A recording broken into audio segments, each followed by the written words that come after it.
That's just been my take. I'm curious on what you guys. You're trying to flip it to closed one next quarter, basically, right? Exactly. They didn't do that to you. Our product only does that. They didn't show you that. Let me show you right now. No. Like this has been a I definitely did that. You late. So you missed it. Now move on. Yeah. Oh my God. I totally did that before. What? I need to have a conversation with this person. Here's what go-to-market teams are missing. Proof. That's what I think of every morning when I fire up LinkedIn and scroll through boring manifestos and endless lukewarm takes, because opinions are cheap and proof is gold. I'm Mark Huber, and this is The Proof Point, a show from User Evidence that helps go-to-market teams find new ideas, frameworks, and tactics that actually work today. Each episode includes an unfiltered discussion with the biggest names in B2B SaaS to help me find the proof points that I'm in search of. Hot takes, always welcome. Today's episode of The Proof Point is all about how to get your ICP right to make sure that you're really getting in front of the right people and focusing your go-to-market team on the accounts that you can truly win. First up, we've got Adam Schoenfeld. Adam's the CEO of Keyplay. We're happy customers of Keyplay, but if you're not familiar, Keyplay is a SaaS startup that's building a tool that helps B2B companies get smarter about how they define their ICP. Next up, we've got Trinity Nguyen, VP of Marketing at UserGems. She is an absolute riot, somebody I've gotten to know a little bit by way of LinkedIn. And check out her LinkedIn profile. You'll see she's incredibly passionate about this topic and not doing it in a silo. And then last but definitely not least, we've got Jarod Greene, the CMO at Vivun. Calling him a strong product marketer is an understatement, and he's made the jump from product marketing to the C-suite.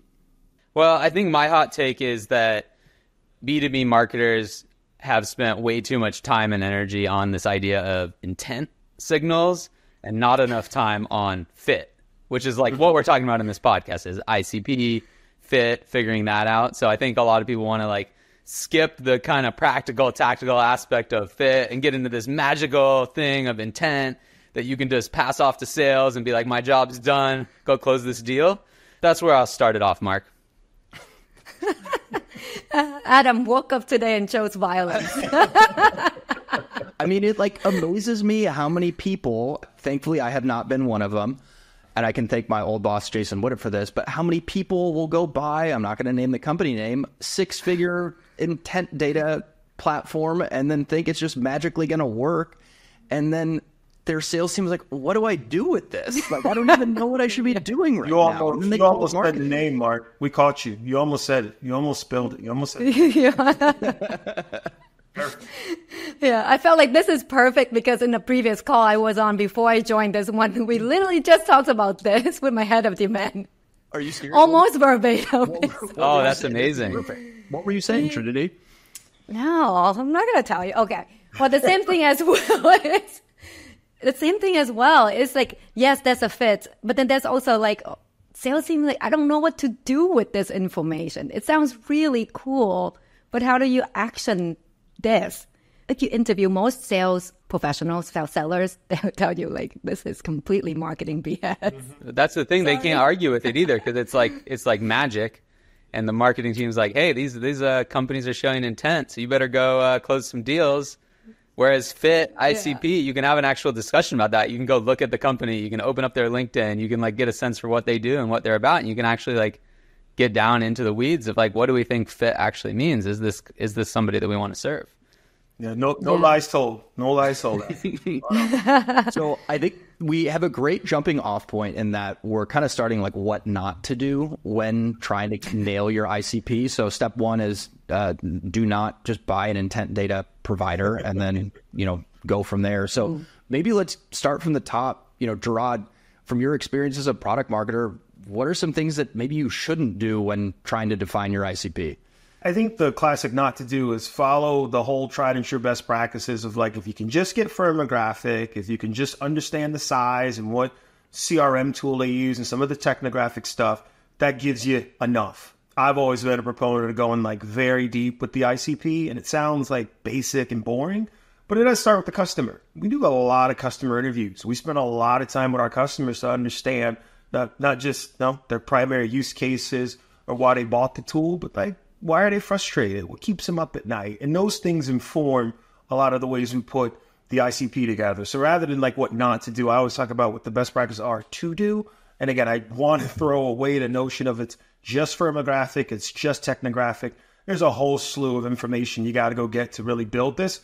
And I want to encourage marketers to take those extra steps because, again, I spot on Adam. I think fit trumps intent by so many magnitudes, and the ability to get that is hard, but it's worth doing. Yeah.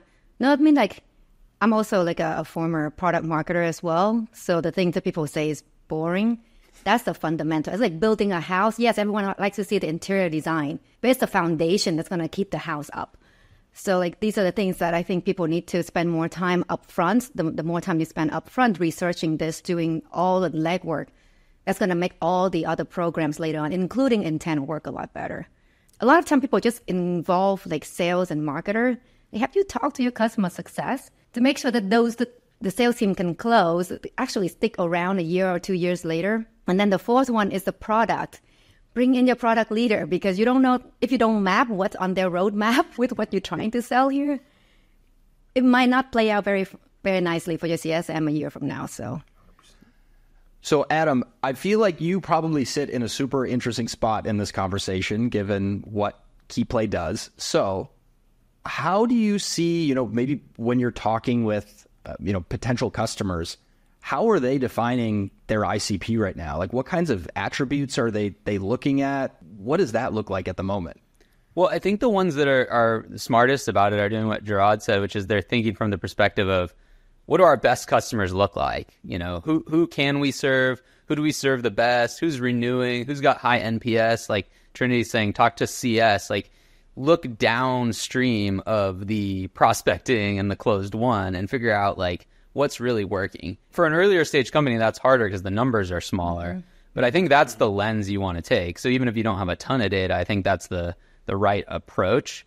And then the actual implementation is so wide ranging. Like we have some customers on Keyplay that have 4 or 5 attributes that really matter and they've got those weighted. And we have others that kind of have a soup of 30 or 40 things that they kind of look at.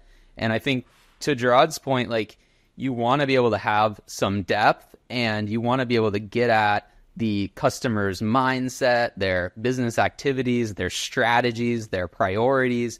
You don't just want to have like geos, industries, headcount. Like that is, I've done that. Well, that's the basics. You need that to start, but that's like your serviceable market, right? When you're talking about ICP, you're trying to get more fine-grained in terms of like the universe. Where do I want to focus on? What's the priority? Mm-hmm. Yeah. I think that's scary for some folks, right? Because the more refined you get, the more you see that addressable market starts to shrink. And so that's the tension in a lot of it. But if you really tell the truth about, and again, how wide a range of attributes you go is up to you.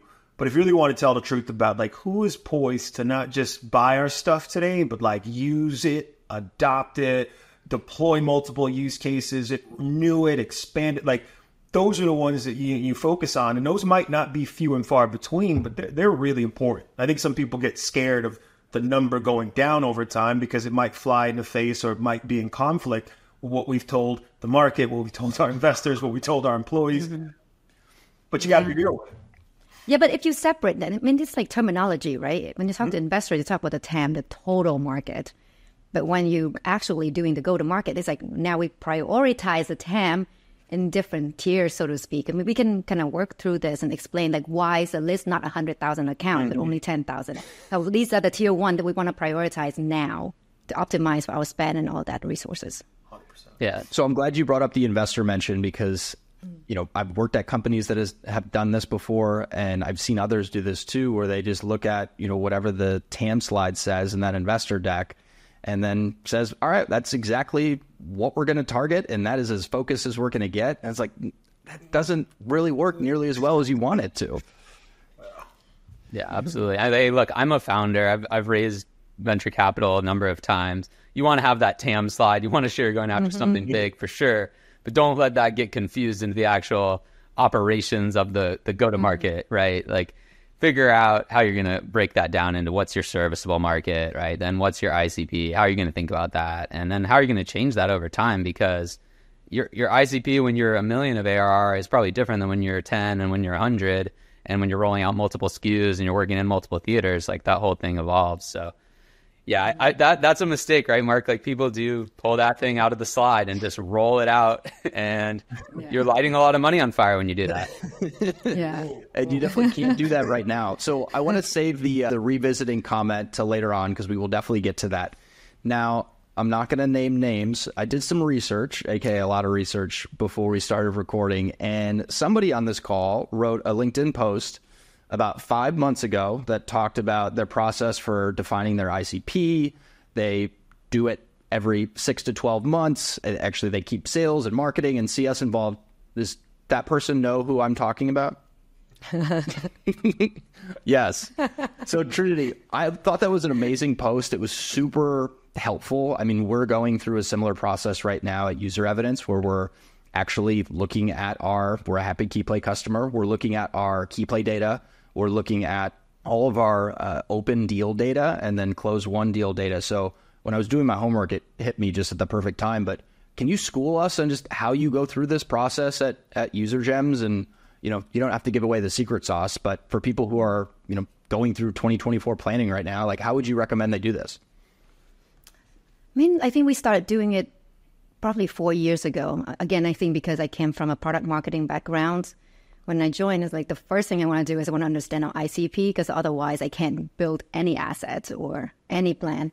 So I think it started way back then when we had probably less than 2 handful of customers. And we set it up in Salesforce also to track those criteria. And it's part of the dashboard. I could see is the mix changes over time. But in our planning sessions, so like every 6 months, so like biannual, we'll discuss like, has anything changed? If there's any churn, why? Is it because of the fit? Is it, kind of go back into like, should we qualify out these kind of like criteria, et cetera, et cetera. So it's just part of the DNA of the company. Initially, I mean, it's kind of what I wrote in the post. Initially, it was just me and the head of sales because we just trying to figure out how to get more customers. At the time, the company was so young, so there was not a lot of churn. Also, the 2021 era, just buy and buy more. And then, as things get a little bit harder, as we all experienced since 2022, and that's when I'm like, should have included the CS as part of this discussion. And then it just become like something that we do every time we do any leadership planning or offsite to reevaluate. And we actually trimmed down quite a bit. Back then, it was pretty broad, like the basic stuff, Mark, like kind of like what you mentioned, like just the basic stuff. But back then, if you had like 10 customers, there was not a lot of signals that can draw a trend. But as you scale, then like, oh, shoot, that sexy type of company that we all went for a year ago, bad fit. Completely slash down the TAM or like the ICP, just so that we can prioritize and focus on the ones that we can keep and win. Nothing rocket science. Everyone here knows. No, but like the point is it doesn't need to be, or I mean, it can if you want to make it that way. It's just a mere like process of going through this and getting agreement on it from the important revenue functions, and then re-looking or revisiting it, every, whether it's 6 months or 12 months or, you name it, based on your business. Yeah. So I don't know, Jarod, how is that, working with what you're doing right now? You're new to the role at Vivun. Like, is that what you're doing at the moment? Yeah, 100%. I mean, it was one of the first 5 things we did. It was just like when you look at everything, and Mark, you've done it, right? When you look at everything, it's do we have the position right? Is the message right? Who's it for? What does it do? Why does it matter? Why should someone care? You start asking those questions, you start writing some principles down. Coming into a role new, you start to see where there's some variance. And those become opportunities, right? Like to Trinity's point, if the sales team thinks the ICP is this, but the product team thinks it's this, and then the CS team thinks it's this, we're in trouble.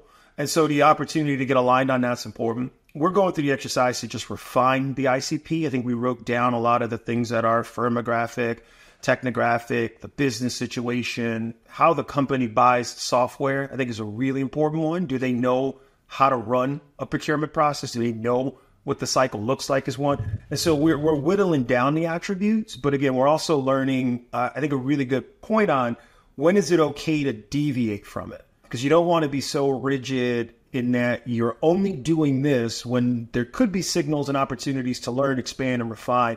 So we're trying to learn the science of dealing with I'm a Marvel guy in case you can't tell. We're trying to learn the science dealing with the variance. And when new attributes and new signals come in, what do you do with those? Because again, you want to capitalize on the widest possible opportunity. You want to get these fits. But you can't ignore new data and new information. So that's where we are. We're trying to get into a 6-month cycle. I've been at the company exactly 6 months. So now's the time to do it based on Trinity's great insights and recommendations. Yeah, and we operationalize it into our Salesforce data. So we pretty nuts about trying to keep our data very clean. So we track, like when I have look at my marketing dashboard of where pipeline comes from, we always break into ICP versus non-ICP just to see like, is the trend changes? And it actually did change over the years. And when you kind of see the mix kind of shifted and you start double clicking into the non-ICP, like what's in it that made up this? And then we identify some new verticals or like new sub verticals that bubble up that that was non-ICP before, bring that in versus the ICP from the churn feedback, like, yeah, some of those should not be classified ICP. So from a dashboard standpoint, you can easily see it across the entire leadership, what's going on, if there's any change in the market for us. So that's fun. That probably, Trinity, for you, that probably stomps out the, hey, marketing, we should go after so-and-so. Like, we're getting a lot of those things addressed proactively, so we're going to have to steal that one. Yeah. I was going to say, Trinity, you mentioned non-ICP, and this is totally unscripted, which is the beauty of the proof point. Adam, is there value in coming up with like a non-ICP or just like a I don't know the right term for this, but who we shouldn't be targeting based on data? Like, do you ever see that with Keyplay customers? I mean, I think there's a lot of value in, knowing where the guardrails are of what you do and don't want to work. It's like you're getting inbound or you're assigning out territories. And I think that's a lot of what it is putting the guardrails around what the ICP is, where you're going to spend time, at least today. And then, like Trinity said, finding those edges where things are pushing out or evolving. So yeah, I definitely like that approach. The way you're reporting on it sounds really smart, Trinity. I mean, I'm sure 4 years of pain and learning led to it, but that sounds like a great way to look at it. I mean, it sounds like both of you too take it as part of the strategy exercise, right? It's not just like a RevOps project. It's like Jarod said, it's tied in with your positioning. It's tied in with your message. It's like, it's one of those pillars that you have to kind of think from the strategy level and then pull that thread all the way through. Yeah, absolutely. Like even like when we did, without the understanding the ICP, when we updated the website, when the market changed, the language on the website, we like to get market feedback. So we use like Winter to get like survey responses. But then the first thing they ask is like, who's your ICP? So if you get that wrong, then the feedback's all over the place, and that's just a wasted effort. So this is the step number one or the step zero for anyone in revenue role, really. 100%. I always talk about stamping out that signal to noise ratio, and a lot of time we get it as marketers, where it's just like, hey, we landed this messaging and it completely missed, and it completely did not hit the mark. And it's, well, who are you talking to? Like, were they ICP or not?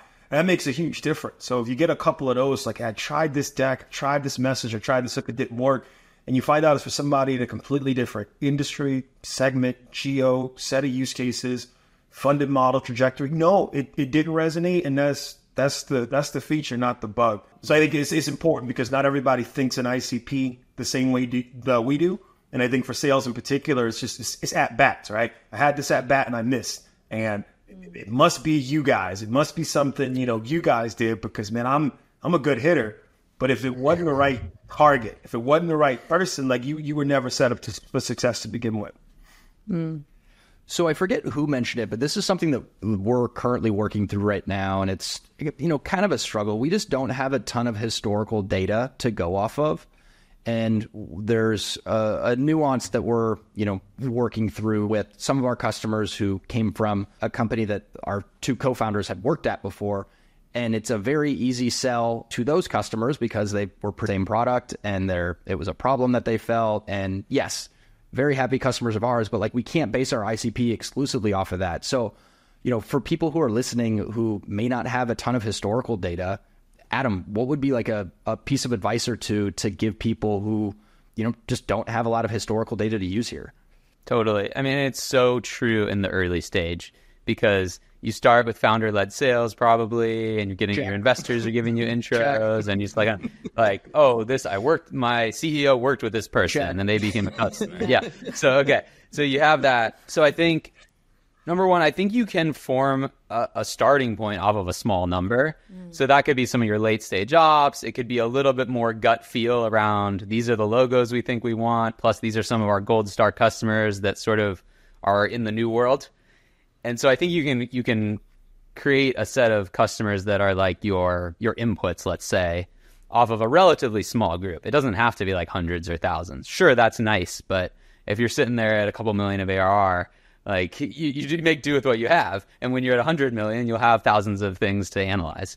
So I think that's the first thing. And I think just being kind of careful, almost like record by record, pulling apart the ones that are sort of the different... The friends and family. Yeah. I mean, that could be a lot of noise. Right. So I think that's the starting point. And then, maybe you're not perfect, but next quarter you have a little bit more insight. And the next quarter you have a little bit more insight. And so I think like being, perfect is the enemy of good on it. And I think you can start with a relatively small kind of like input list, if you will. Yeah. Yeah, I agree. We had a very small list before too. And you're just trying to draw some kind of trend as much as you can. But remember to review it every like quarter instead of like 6 months, because you have to adjust quickly. And over time, at the early stage startup, I mean, to be fair, everything is throwing spaghetti against the wall anyway as a business, right? So it cannot be perfect. Anyway, your products will still evolve a ton, and your sales team will get better, and your CS also get better too. So there's a lot of things at play. So it would be okay with just like, oh, right, seems like this is our ICP. Let's do it. And then we learn and then we iterate. Totally. There's a lot of value, and I think the not nows and the nos. So I think a lot of times you say, well, let's default to customers. Those are your yeses. Those are people who said yes. Those are people who spent $1 on you. Those are the people who have done the deployment. And if this early stage, they're going to give you a lot of grace because that's the exchange. But there's a lot of value, and I think the no's and not nows for folks who say, I took the meeting with you because I thought this is what it was, or I went this far because I thought you solved this use case. I found out you did, or I found out. There's a lot of value in that. And so again, Trinity, like product marketers, like we spend so much time with like win-loss data. The win data is phenomenal, but the close no decision and the loss is just as valuable to help inform what the ideal could be. So even if you don't have a ton of historical data on the wins, the no's and not nows can be just as valuable, if not more. That's really good. Yeah, that's true. Yeah, I think we've been doing win-loss every quarter for almost 2 years now, and now we're doing win-loss churn quarterly as well. Basically, just get all the feedback as much as we can. So I asked because I spoke to a close loss or a win-loss like provider earlier this morning, like literally to talk about the same exact topic. So glad to know I'm in the right area here. Do you typically do that in-house, or are you doing that with like an outside vendor? Like, where have you seen that work? Because I think it's super helpful and valuable to refine your ICP. I've done both. I've done it in-house, and I think the challenge with in-house is like you cannot remove your bias from the way you ask the questions. And no one in your company can remove the bias. So I see the value doing it with a provider, and also just the transcription and the depth and the analysis. Like there's a lot of value. But like for us, you can't afford it. Sometimes you can't afford it. Sometimes you got to get scrappy. I think there's a lot of value in having a friend or a trusted advisor doing the outreach for you, because that buyer tends to speak the truth a little louder. But I've been in both camps, and like I just tend to get better value when it's not me or my team or someone wearing my logo is asking questions, because you cannot resist the urge to try to change that person's mind or reinforce something. So that's just been my take. I'm curious on what you guys. You're trying to flip it to closed one next quarter, basically, right? Exactly. They didn't do that to you. Our product totally does that. They didn't show you that. Let me show you right now. Like, no. Like this has been a I definitely did that. You late. So you missed it. Yeah, move on. Yeah. Oh my God. I totally did that before. What? I need to have a conversation with this person. No, I've been on both sides of the camp as well, but we're doing it in-house. I think like just from pragmatic, like the efficiency standpoint, the cost part. But I also like to, a big chunk of our win-loss churn interviews also about product and use cases. And maybe because we still, new doing it a few times, I want the person to be able to follow up and get deeper, because this is your chance of talking to the target persona, right? So a little bit opportunistic there. So I like having an in-house person. Now, our PMM came from a CSM, so she was one of our first CSM, so she knows the product inside out. So that helps on that aspect. So it works right now for us having someone internal doing it. it's gotten easier over the years too, right? With if you have Gong or if you have Fathom or whatever you're using to record your calls, and like the scrappy version, if you're early stage, I think, like I'm running a very small company, we wouldn't be able to afford a vendor. We don't have enough volume anyway. I just go listen to the calls. I didn't realize how expensive those vendors can get too. Like, oh yeah, well they get you great insight, but yeah, you gotta, they do spend time and energy on that. So I think there's like scrappy ways to get those inputs, and then maybe a layer of intuition on top of it, and you can get to a pretty good place. Yeah, and I think I'm in the camp of like you gotta do it yourself, like internally a little bit, to really fine tune the list, because otherwise the external vendor is just an extra arm and legs that you have, right? Like they rely on you. So if you don't do it yourself and know how your target persona reacts in these kind of calls, you can't really perfect the templates. You then can pass on to an external person. So I think worth doing at beginning a little bit. Yeah, I agree. I think that's kind of what we are. It's like we know our product, we know our people, we know the acronyms, we know the terminology and the nomenclature. So it's a little easy for us to delve into it if we can just resist the urge to try to win back or try to sell and just listen for a minute. But Adam, I hear you 100% get scrappy in the ways in which you can surface a lot of this intel. The other side I find is not to start trouble or go down a hot take path. It's like a lot of the point of this podcast. You can start that. Yes. All right. Well, you can say when, but I think so much of what we're trying to do at our ICPs and Inform, it just relies on this really good sales dynamic. You have to trust the data they put in CRM is accurate.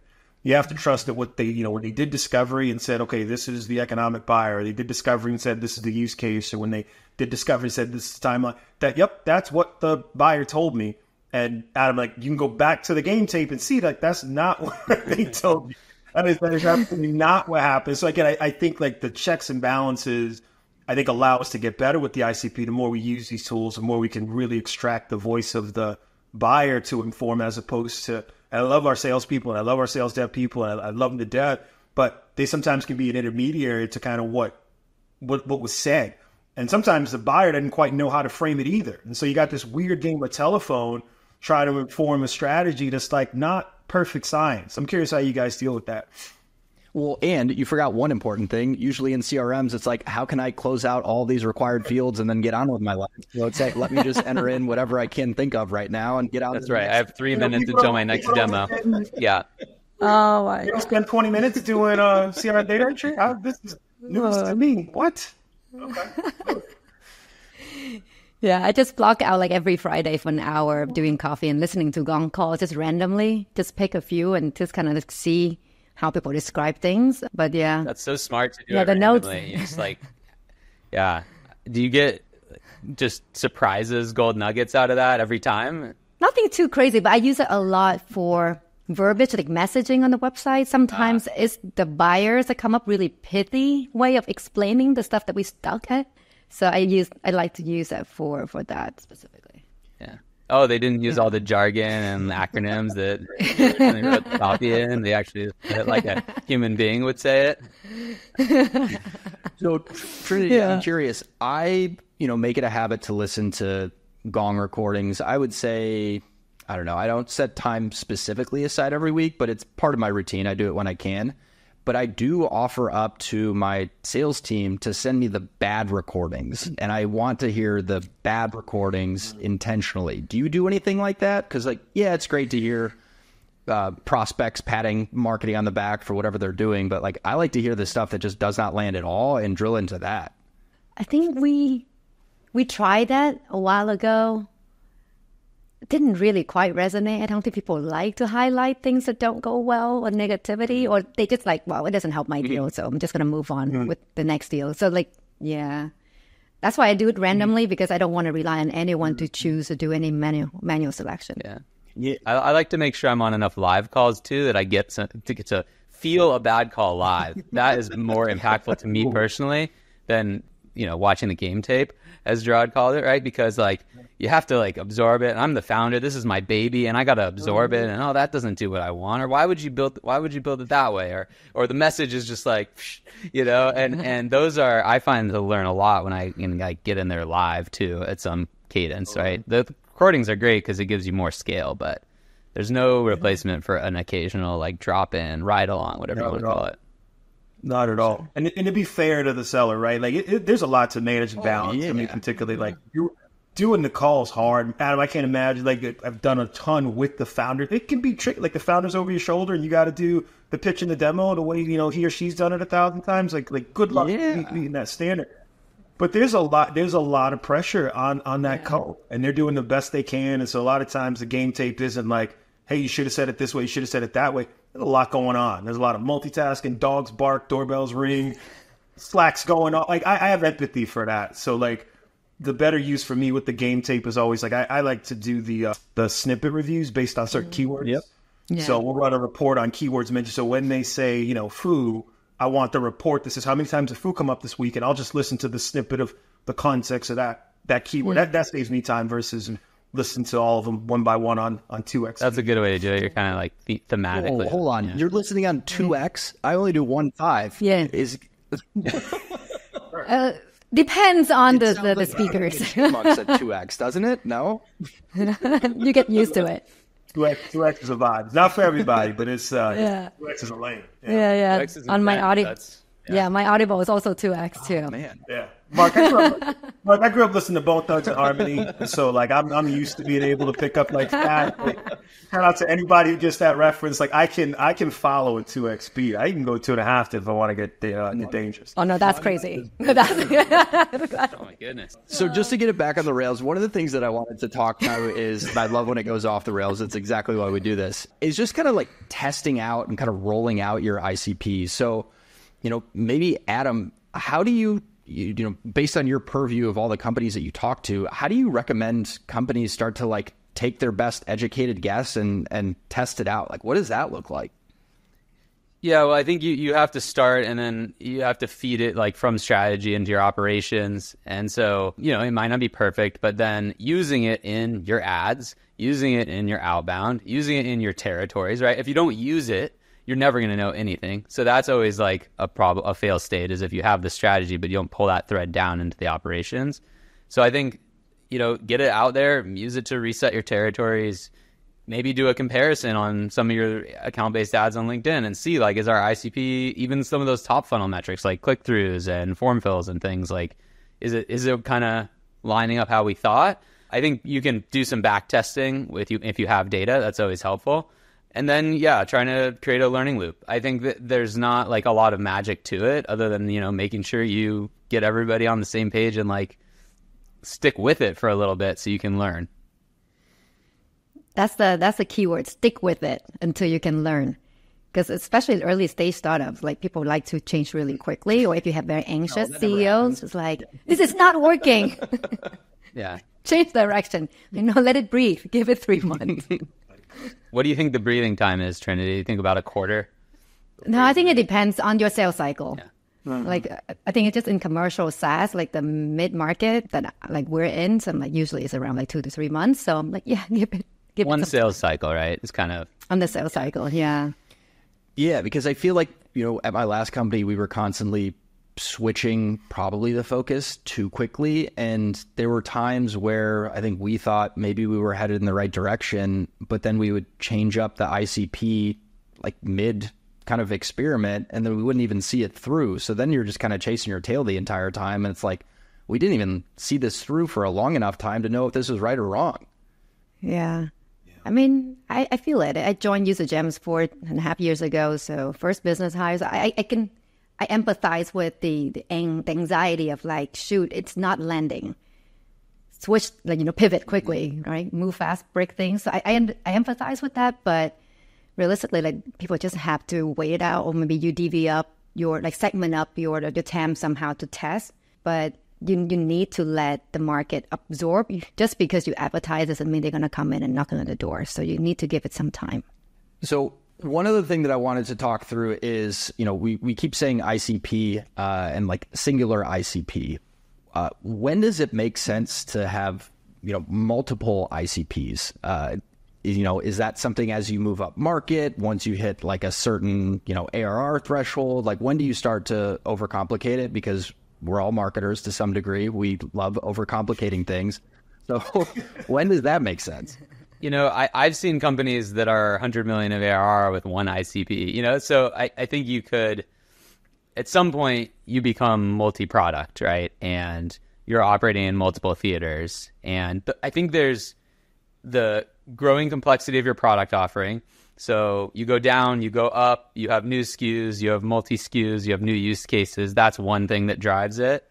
And then it's like your teams or your organizational complexity is growing. So you've got your EMEA group and you've got your LATAM and you're doing all those things. And then I think when the complexity grows enough in one or both of those dimensions, then it starts to make sense. But honestly, it's probably something that is worth resisting for a while. And I love that. Yeah. For a very long time. Yeah, it's just so much harder. Right? Yeah. Like I was like, are you over or under 100 million AR? Maybe trying to resist if you're under 100 million. Not saying that I don't think that's the actual number, but I mean, we just talk about ICP as in like accounts, right? We haven't even talked about persona within those ICP. Right. So if you add another ICP, are you doubling like all the personas as well? Like marketing in manufacturing and marketing in SaaS, very different. So, yeah. Well, let's talk about personas then a little bit, because again, totally unscripted, but there's a lot of like value in that, because people, tend to come up with personas and then just leave them in a Google slide somewhere and they collect dust and don't really use them. So like, Trinity, how do you make sure that doesn't happen, and walk me through your process? Oh, we're like the worst violators. No, like when I joined, I'm like, okay, one ICP, one persona, because you can't be everything to everyone, right? We know that stuff. And then we're like, wait, but our product could resonate with like three persona: the sales, marketing, RevOps, the three musketeers. That's how we call them here. I'm like, okay, maybe beginning early on, we can be ambitious, trying to market to all three, which is terrible in terms of like marketing, because who do you write for? What kind of blog post or guide do you want to, like, it just doesn't make sense. But like, let's just bite the bullet, be the bad company when it comes to target persona for a while. And then we also track that in Salesforce also. So the same dashboard, I could see the mix of persona over time, not just ICP and non-ICP, but also persona, to see if they change. And every year when I do planning, I'm like, okay, this year is the year we're going to narrow down to one persona. We got this.